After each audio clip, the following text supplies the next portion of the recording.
So how do you come back from a break that's either planned or a break that wasn't? Maybe you were interrupted in your training, and you got to come back in a short period of time and get ready and be up and running to win. Well, we're going to talk to Lanny about that and some other things today on our With Winning Mind podcast. I'm Troy Basham, your host, and along with Lanny Basham, the founder and mental management guru himself, and he's still at home sporting the hat.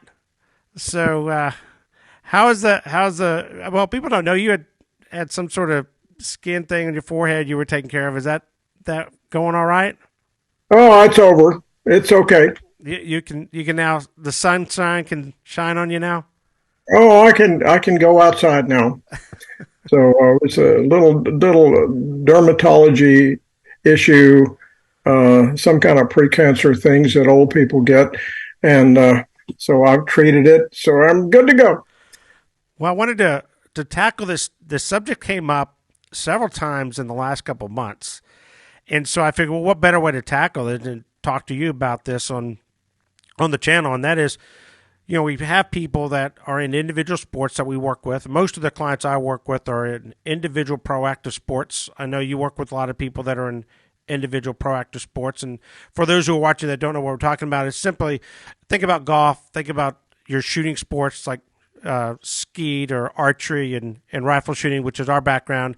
These are, I control the process. I control when the action is going to happen, kind of thing. I'm not relying on someone else. It's not a reactive type of sport. It's a proactive type of sport, or proactive elements within type of team sports. But within competition, you have your season. There's different parts of the season. And so one of those parts is, you're taking a break. You're going to rest. We call it rest and reflection, but you're going to take some time off. For example, Major League just finished. I don't know if you watched the World Series or not, but I did. I usually don't watch Major League Baseball, but since we're in the Dallas area, I got on the train for the Texas Rangers, and I actually hopped on board on that train when they traded for Chapman from the Royals and used him kind of as a setup man, seventh inning kind of guy, but I've kind of followed the Royals. So when he got traded, I kind of watched that, and then it came down to the, getting into the playoffs, and then they had that kind of an incredible run where they're just winning these road games like they're home games. And so it kind of got exciting, but it made me think that, today, how many of those guys are going in and training and working and getting ready for a game? They're not. They're on vacation. They're celebrating. They're like, hey, I'm taking some time off, and it'd probably be a couple months before they get back into training. And we're going to see that with the NFL, come next year. After the playoffs, you're not playing, you're not competing. They're going to be taking a break. They're not going to be, out there working 24, 7, 12 months out of the year. There are times where you're going to take time off, and we see this in work where you take vacation and that kind of stuff. But the other thing to that is, what if you're forced to take a break where, something comes up and I have to take it in the middle of the season, and then when I come back, how do I ramp up and get back into the swing of things? So I wanted to tackle that, get your opinion, because I think you have a story that would be very helpful for a lot of people to hear, that even I didn't even know about it during the Olympic year. So first of all, let me ask you, one, do you think people who are in proactive individual sports that kind of control their schedule, what competitions they go to, and when the season ends and when it begins kind of thing, do you think it's wise for them to have a pre-planned breaks? If so, why? And then how do you come back after that pre-planned break and really hit the floor running? Well, I think we have a principle in mental management that we teach called the principle of the break. And the principle of break simply states that you tend to forget what you're doing wrong faster than what you're doing right. In other words, when you take a break, the break separates you from your mistakes. It also separates you from the last time you did something well. But it just seems to me, after observation, I have no scientific way to measure this, but that in many, many cases, when a person comes back off a break, they tend to make fewer mistakes early on, and they tend to perform better. And I believe with all my heart that you tend to forget what you're doing wrong when you take a break from what you're doing wrong, but you don't tend to forget what you're doing right. So those things tend to stay with you. So a break is very therapeutic for that reason. And so if you're expecting that, you come back, you're not focused on what you were doing wrong when you had this planned break. And sometimes planned breaks happen after a big tournament, a national championship, or the world championships or the Olympics or whatever it is, whatever your biggest tournament of the year is. Sometimes people take a break because of weather. The sports don't happen if it's a summer type sport and you're in the winter time where the weather is not accommodating. They don't have so many tournaments in your area, and so you take a break, or you take a break because of family or business issues or things like that. So sometimes you have a planned break, and that can be very, very good. I don't favor the idea of training 7 days a week, 12 months a year. I don't think that's the most effective way to train. I think that 7 days a week, it won't take very long to where you're burnt out with 7 days a week. I don't think that 7 days is probably worse than six. Six is probably not better than five. And, I don't know, maybe depending on the sport, five might be better than four. Uh, but I think one day a week is too much of a break. You probably need to train at least a couple of days in a row. And it kind of depends on where you are in the participation level. If you're a recreational shooter, it really doesn't matter if you're shooting in competitions or if you're a sport, you're involved in competitions. You're probably can figure out the number of days a week that is best. I think that taking a break is necessary. When in a weekly training session, that you should have days that you don't train. Yeah, that makes sense because if you don't take a break, how do you know when one week finished and another week began? That kind of helps separate the different training periods that you would have.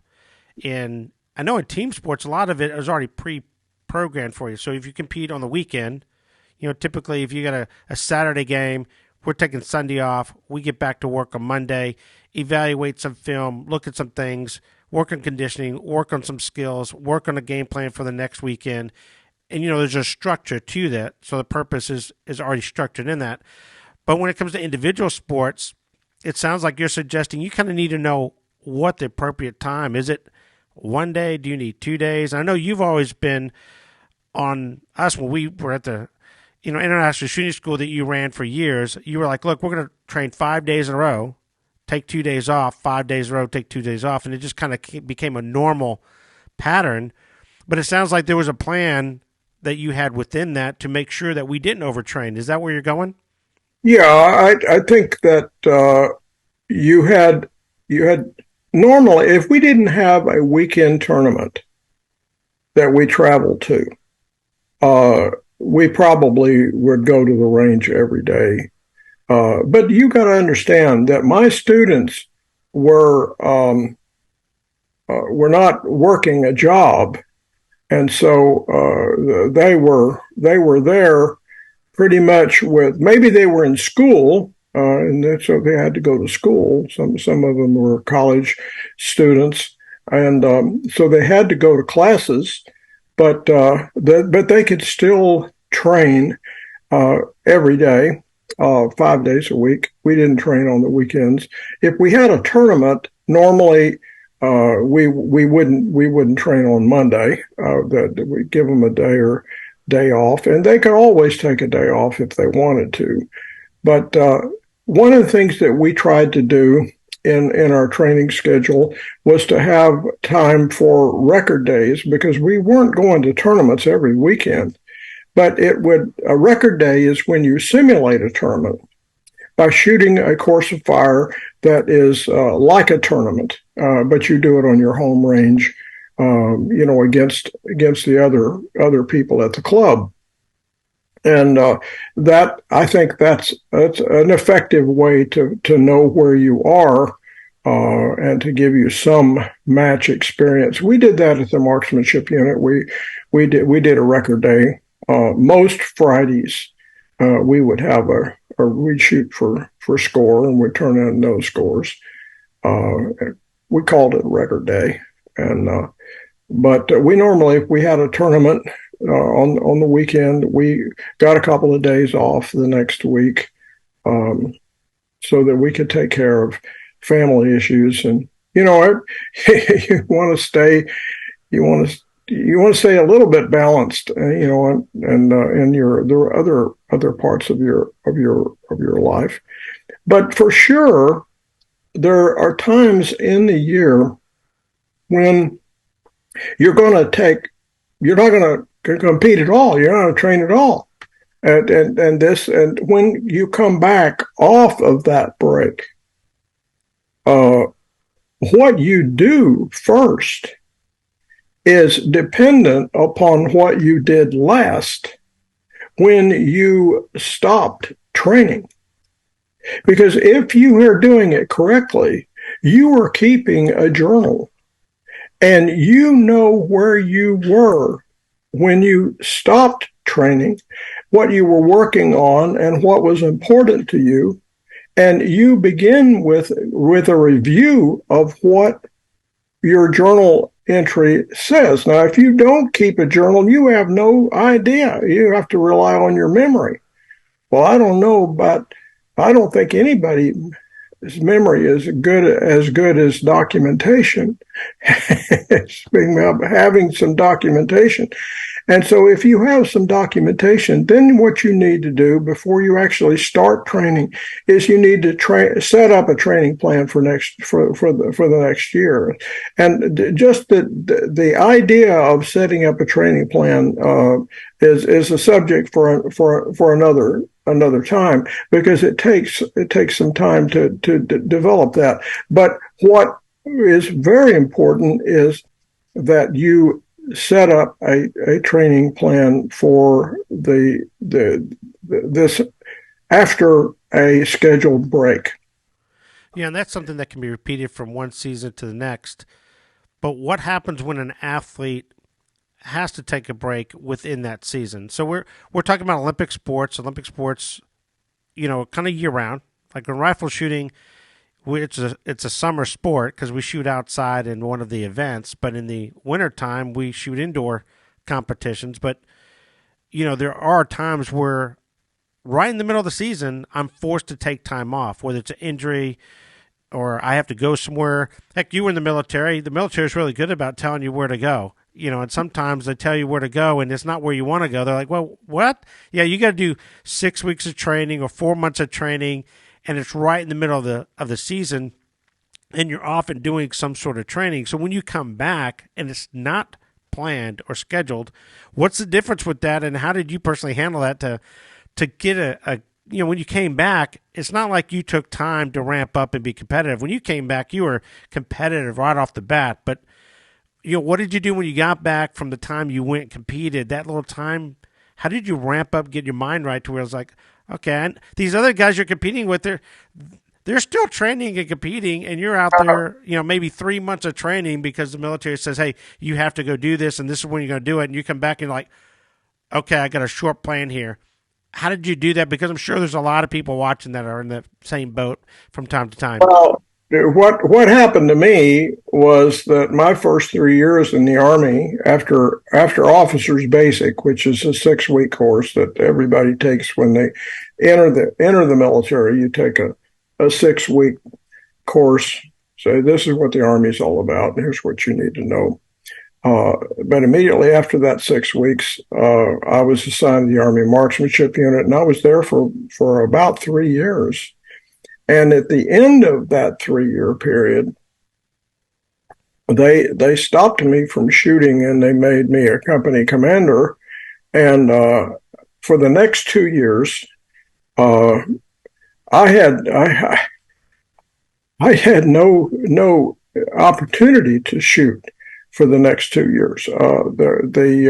Just because I was at Fort Benning, but where the marksmanship unit is, but I there was no way I could leave my job to be able to do more than kind of take leave. I could take leave and go to the range and shoot, or go to a competition. I think maybe I might have gone to a national championships during that period of time. I don't remember doing that. Maybe I didn't, because a company commander is a very demanding, time-intensive job. I think it was not uncommon to work 18 hours a day, and as a company commander, and have staff duty all the time. So there's no way in the world I was going to be able to shoot.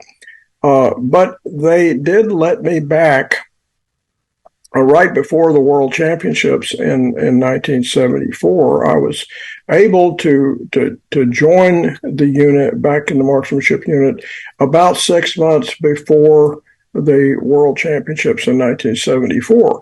Now, what I did is I used the period of time between when I couldn't shoot anymore. I used that time to do research on the mental game, and I made a lot of phone calls of world championships, world champions, and Olympic gold medalists during that time, because that was something I could do that I needed to do, and I put together a system, a mental system, during the time that I was a forced break. It wasn't that I was not thinking about shooting; I was just doing what I could do, and I realizing that there were things that I could do. Now,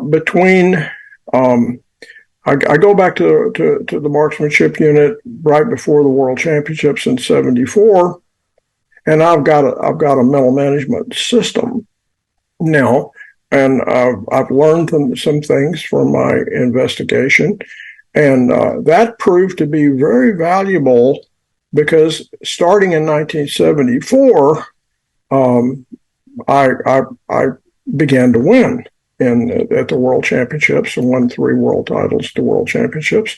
And immediately after the World Championships were over, the Army sends me off to someplace else, and I don't get back to the unit until the Olympic year, and in 1976, actually, what's interesting about that period of time is that the Army decided that that was a really good time for me to go to career course, which is 22 weeks long. So I'm 22 weeks at Fort Sam Houston.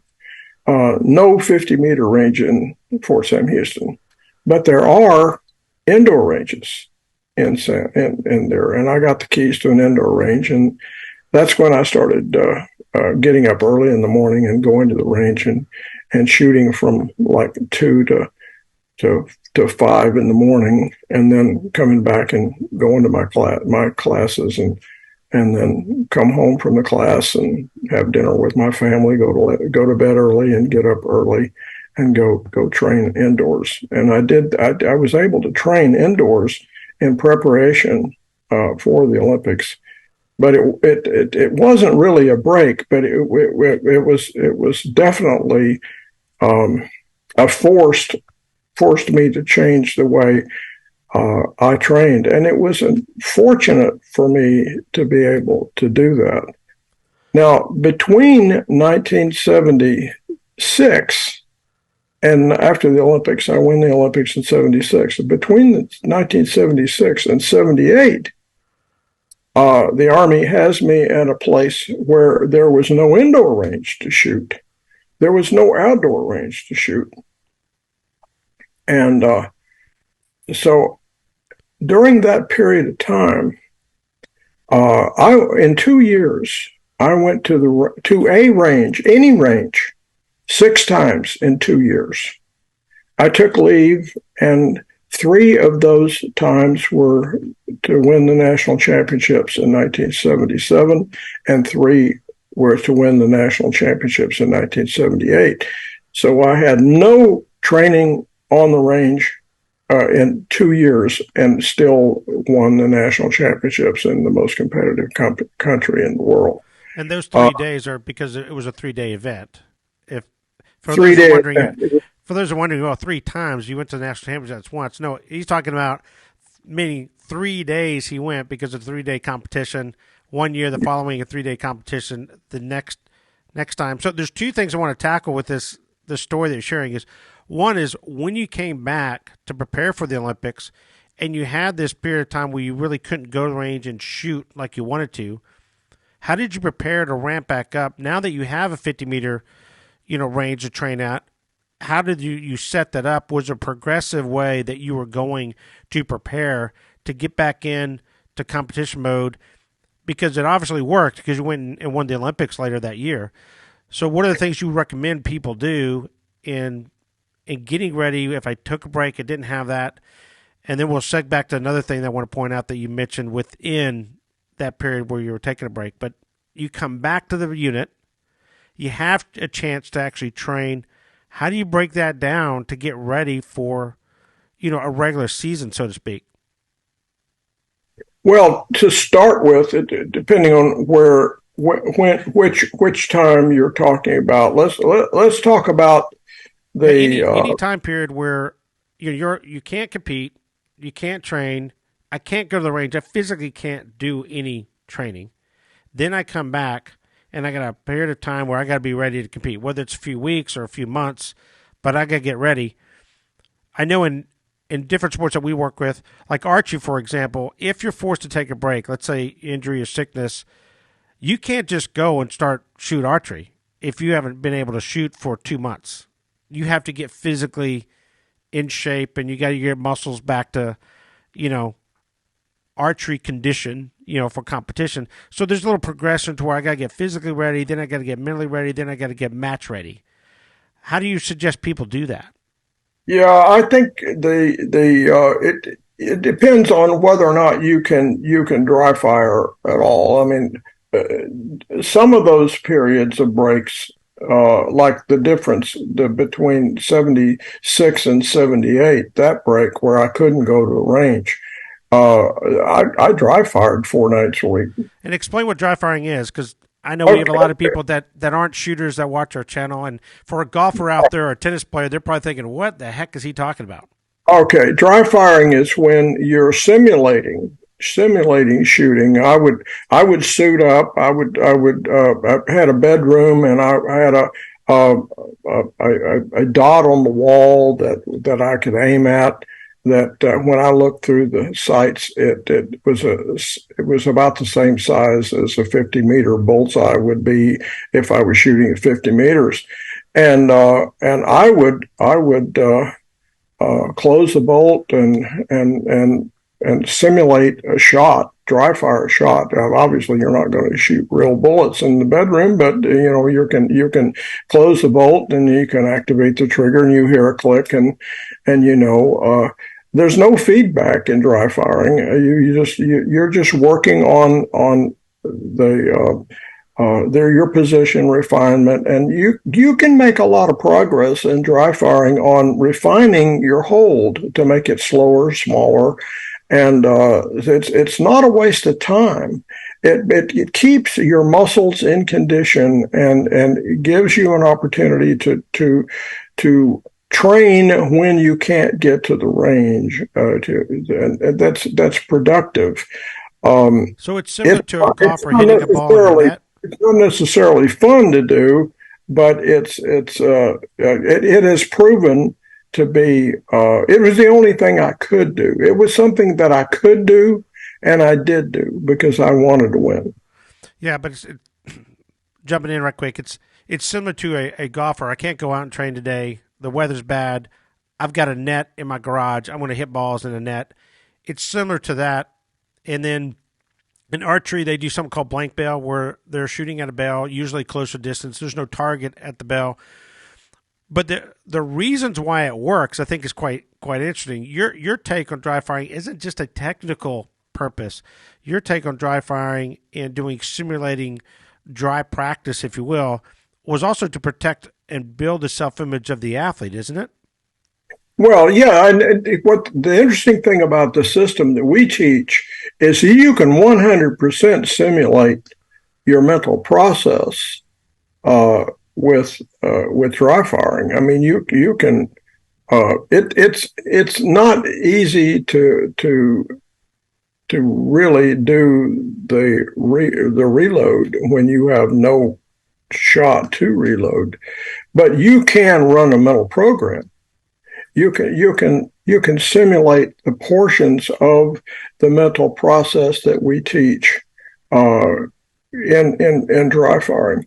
And the other thing is that if you're when I was dry firing for a long time, like for years, 4 nights a week, I'm dry firing, and then I go to a tournament.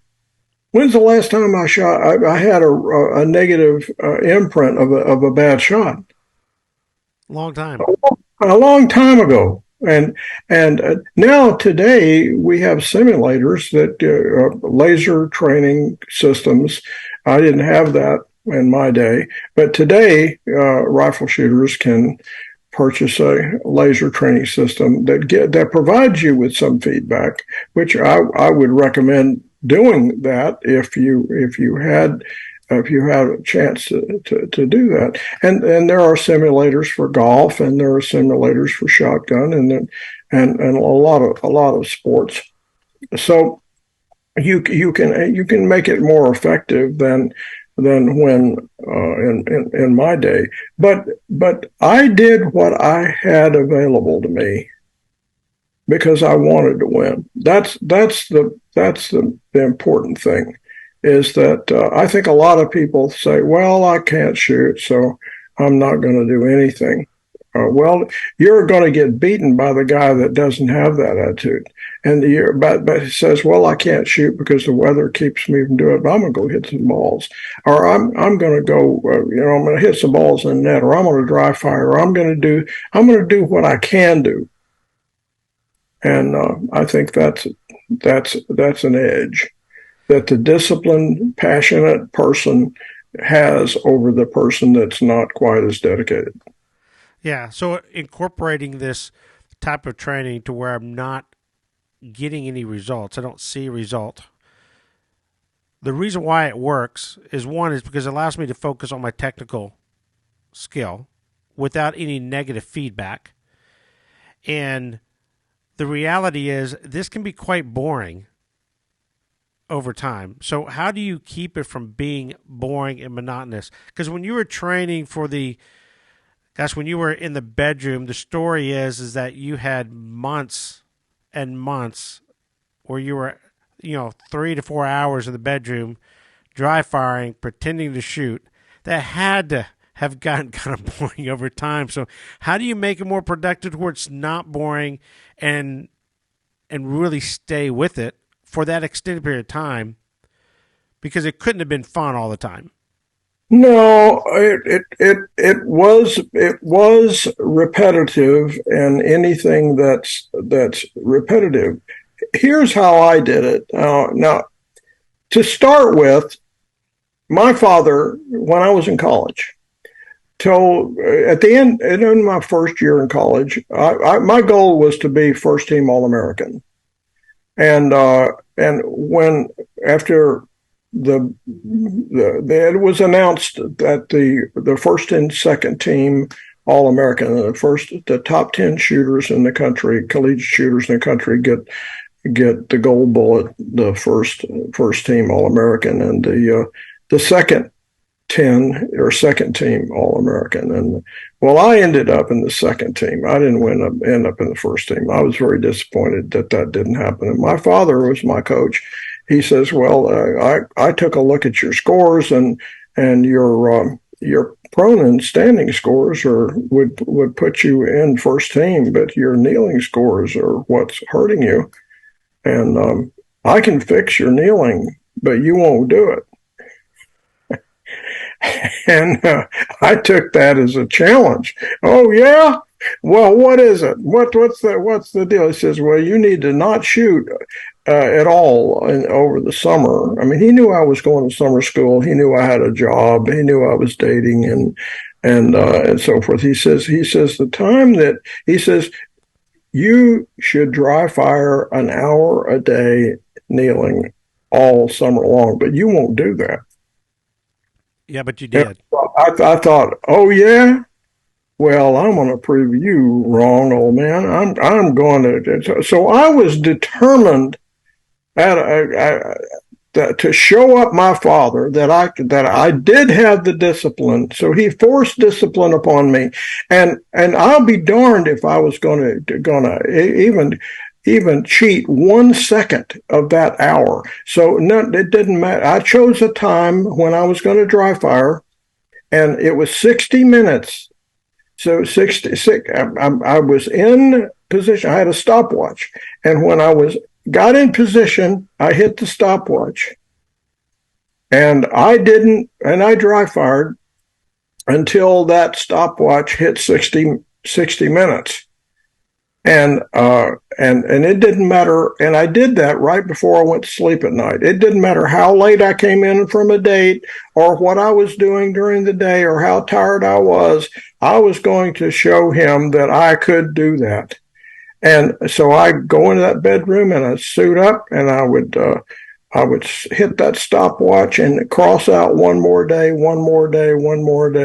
And I learned how to be disciplined because of trying to show up my dad. And boy, did it ever work. When I came back from school, my kneeling was as good as anybody in the world, in the country. And All-American, baby, here we come. Yeah. And so then because I had done that, I already knew the value of dry firing. So it wasn't as hard to do later on when I couldn't get to the range because I knew the value of it. And so I didn't care that it was a little bit boring. This isn't the reason I was doing this, is to entertain myself. I mean, I'm going to dry fire because I want to win. And this keeps me going. And I feel better at the end of dry firing than if I skipped dry firing. I always felt like, oh, maybe that's the reason why I didn't win, because I skipped that one day. And so that keeps you going. And I kept thinking about, is Ryder dry firing? I don't know. But I know I'm dry firing. And so that was what kept me going. I was driven by my goals. So if your goals are strong enough, the fact that it's boring doesn't matter. You just do it. I'll tell you another thing that helps. I didn't have this advantage, but another thing that helps. If you've got somebody else that you can train with that can hold you accountable, or if you have a coach that holds you accountable, if you're like my dad that held me accountable, he didn't actually question me but he wasn't there, to check to see if I dry fired or not. But I knew if you have somebody that you're training with and you make a pact with them that says, we are going to do this together. We're going to come together. We're going to dry fire for an hour, or we're going to talk about, I'm going to dry fire at my range, you're going to dry fire at your range, and we're going to talk later.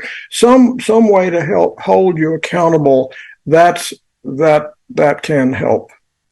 Um, and I was just afraid that the guys I had to beat were there. I knew that they were going to tournaments. I knew that they had range advantage. They were training on they were shooting real bullets and they were reading the wind and all that kind of stuff. I couldn't give them the advantage. I couldn't do that.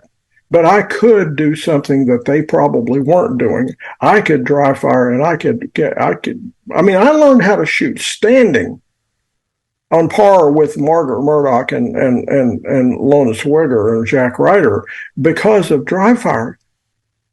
I learned how to get the position, find the position that was good enough to beat the best in the world. And I would never have done that if I hadn't if I'd have been on the range, I'd have been working on something else, just like I always did. But because I wasn't on the range, I was forced to refine the thing that I could refine. And so by the time I got back to the marksmanship unit, I actually in 1978, after 2 years of almost exclusively dry firing, I mean, I only went to the range twice, and I won those two tournaments, the national championships, and of course the best shooters in the world were there. They're my teammates, and then I go to the world championships and I win the world championships because of dry firing. I didn't need a lot of extra training on how to read the wind.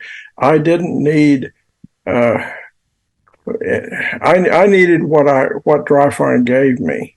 At least that was my opinion, and it certainly worked. Yeah, But most people won't do this because because they'll say, "Well, it's boring. I won't do it." That was my excuse all through college, all through in high school and college. That's why I wouldn't dry fire because it wasn't fun. Okay. Well, that's what. When you're forced to take a break, you don't always have to literally take the time off. You can find creative ways to stay competitive. And dry firing is one of those things that you've always implemented with your students, at least from the rifle perspective. And I know we've taken that same approach when it comes to other proactive sports, and whether it's archery or golf or some other sport. It allows that individual to stay in tune with what they're doing. No negative imprinting into self-image. But if they can't, then when they come back, it's a good technique in the beginning after you come back to refocus. Let me refocus on the technical part, focus on my hold, focus on how I'm doing, get back into shape. So then after a couple weeks, when I start to actually do real training, where I'm implementing more of the action phase, I'm probably going to be doing a lot better than if I just try to jump into the deep end of the pool and get back to the swing of things. So having dry firing is one way that you can have a progressive approach to getting back in the swing of things with that. So if you're forced to take a break, don't be shy about, looking at it and saying, are there some things that I can do, even though I'm not in a situation to compete and train? Maybe I can stay, focused on one area, whether it's mental training, like we're talking about with dry firing as an example, or other types of training. And then when you do come back, if you can't train and you come back from an event, having a training period to where it ramps up. Let me start with something easy, no negative feedback, hence the dry firing when we come back from the beginning, and then work your way up to simulation competitions, then go into competitions. If you find this information helpful, let us know. Give us a like and subscribe to the channel. We appreciate you being with us, and we'll catch y'all next time.